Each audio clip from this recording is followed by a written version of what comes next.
very clear message that has come out of all this is we have doubled our hourly wages in the last decade. 431 million people have left poverty. So just try to visualize what's happening here, right? So a lot of people can afford more. Our middle class, which until start of the century, people were talking about 250 million. The projection is by 2030, we'll have 580 million people in middle class. And middle class can afford a lot of stuff in India, right? So if we are facing this tsunami of growth that is happening, what are we going to face is social economic challenges. And for India, we clearly have a lot that we can focus and innovate in these places. So if I just talk about that, we're not forgetting the ones which are left behind. We still have a large concentration of people below the international poverty line, that is $1.25 a day. So a lot of people are still earning less than $1.25 a day. So we have both sides of the people who are growing and there are people who still are struggling. So where does this headed for us? So I picked two areas which is really going to cause a lot of havoc for India if they don't start thinking. Health sector. We are 136 out of 187 countries. We are 136th. We can talk about being the IT hub. We can talk about being the greatest player in manufacturing. But in health sector, we are 136 out of 187. We are 145th in infant mortality. That means as children are being born, they are dying because there is no good health sector available for them. Maternal immortality is 122nd. So we are 155th and 122nd out of 187 countries. So if the entrepreneurs here in India want to really move the ball, health sector is amazing. You guys can innovate not only for India, you can innovate for the world, right? The second, we can talk about manufacturing, but if power is not there, so the power grid is broken. It's completely broken. It's not even broken, in parts. You go to any part of India, I'm pretty sure you're not going to have 24 hours of electricity in your house, in your office. Any person who wants to build something first thinks about how do I do backup. So we clearly are in no state even to get into that place. Transport, let it be air, road, we are way behind. So for manufacturing to happen, we have to improve our infrastructure. But on the other hand, for us to really innovate, health really can play a huge opportunity for us, and infrastructure can play a huge opportunity for us. We do have something for us to do, and nobody else can help us out on this. We might look at the developed countries to do. They're only going to look and see what's going to be helpful for them. But for us, this is the need of the hour. So if you want entrepreneurship in these areas, you can really innovate in these two areas. Thanks.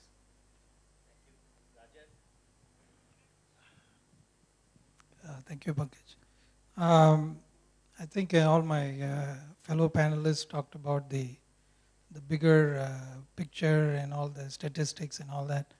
I come from a manufacturing background, and my dream was to actually build a factory, the back-end factory for semiconductors. And I started that, my dream was from 1996 to set it up in India. And many times I was discouraged. I wanted to come do it, and then for all the reasons that we talked about, got scared and went back. 2004 we started TESOL, and I went to, because factory requires a lot of funding. So I went to people to say, hey, I'm going to set up a factory in India. I mean, they just laughed at me, right? You must be kidding. First of all, I might have lost my job in my previous company for suggesting to set up a factory in India for my company. So that was a dangerous thing. But so what I decided was that, okay, let's do the typical engineering services model. This morning somebody talked about the 30-day to revenue model, so which was very accepted, right? Even in the area that we are in, we kind of test and product engineering. I was able to raise some money because there is some capex involved. But that engineering services model was acceptable. And almost like everybody drew a curve, a linear curve, dollars versus number of people. If you can achieve this, 1,000 people within so many years, we'll give you this money, and they could calculate what will be the return, blah, blah. And my factory model actually was even better than that, but nobody wanted to put money into it. And here I am, right, 2004, this is 2015, more than 10 years later. I've not given up hope. I still want to raise money to to build the factory. And we actually got the first step into getting the MSIPS award. Some of my colleagues, we lobbied very hard, and I would say that actually it's an excellent reimbursement model that no other country has actually given for the back-end operations. So really is, there is no reason for us not to bring manufacturing to India. We can whine about it, cry about it, but I think it's within our hands. The people in this room, among the Indians, are holding very high positions. I mean, look at, there's so many announcements about R&D, right? You get the Seagate gentleman talk about bringing more R&D to here. You'll hear that across the board. And why is that? Because we've been so successful at it. Think about it. Imagine if the R&D can be coupled with a factory next door to that R&D, which is how it used to be in the US in the early 70s and 80s, right?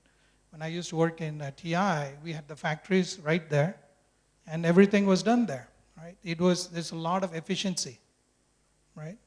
It is very, very difficult to move very complex products from R&D to manufacturing into high volume. And people are struggling, right? You need a lot of excellent engineers in order to do that. Where are we going to get these excellent engineers from? The scale of engineering required for these complex products. Which other country can do that? Professor talked about, our country is so good at innovation, they will create MCAs so that they can feed the IT market. I'm sure if manufacturing comes, our institutions will quickly change from ECE engineering to some production engineering or something, right? Or fab engineering. So I guess, my point is this. We got to make this baby steps. I'm hoping before I retire, there's going to be a factory in India that we can all be proud of. I mean, something sizable. And my belief is, it is on us, the people who are in MNCs, in high positions, in some of the big, Tatas or Reliance or whoever it is, to make some of these steps, right? Make these convincing arguments, and get the entrepreneurs to start something. You make the small steps, and just like we did in the IT and the R&D, the engineering R&D, manufacturing is no more dumb manufacturing. It is actually smart engineering. You need smart engineering. If you need dumb engineering, you can go to Vietnam, right? I know there must be some Intel people here. I was very sore when Intel moved to Vietnam.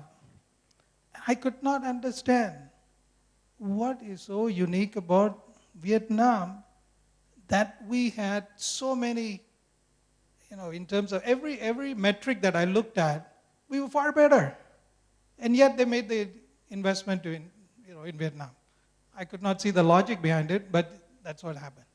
But I think, all I'm trying to say is, the people that are already available with us, who now can take this Make in India slogan and really make it happen, are here. Thank you. So let me not leave you right there. You've said some very interesting things about this high value add manufacturing that semicon and electronics is all about. So why are we not successful in bringing that kind of manufacturing back to us? What's holding us back? No, For a minute, let's not talk about power and utilities, because those are macroeconomic issues, and we all know that stands. I mean, those are necessary conditions. But where is the sufficient condition missing in here? No, I think, certainly on the government side, right, there is an important play to happen. Consistency in the policies and so on. Obviously, the retrospective tax did not do well. If you're setting up a manufacturing, it has to be stable over 25 years, right? So, you cannot have a policy which is not clear and so forth. So I think that is a very important part. But I think the other thing, fundamentally, as Indians, right? I mean, A lot of our Indians are holding very high positions in decision making in the US or in Europe or, a lot of these multinational companies. They're holding the C positions. Now, if you go and talk to them and say, hey, what about India? What about doing this? Somehow I find that the boldness to go and within themselves say, okay, let's set up something for India. I either I owe it to India because I studied in India, I have my roots in India, or to say that, hey, it is a market that we should explore, and let us take some risk there. I think that's an ingredient that is missing. I have colleagues from other countries, from China especially. I don't see that, right? They're almost like they like to go to China all the time, and it's a given.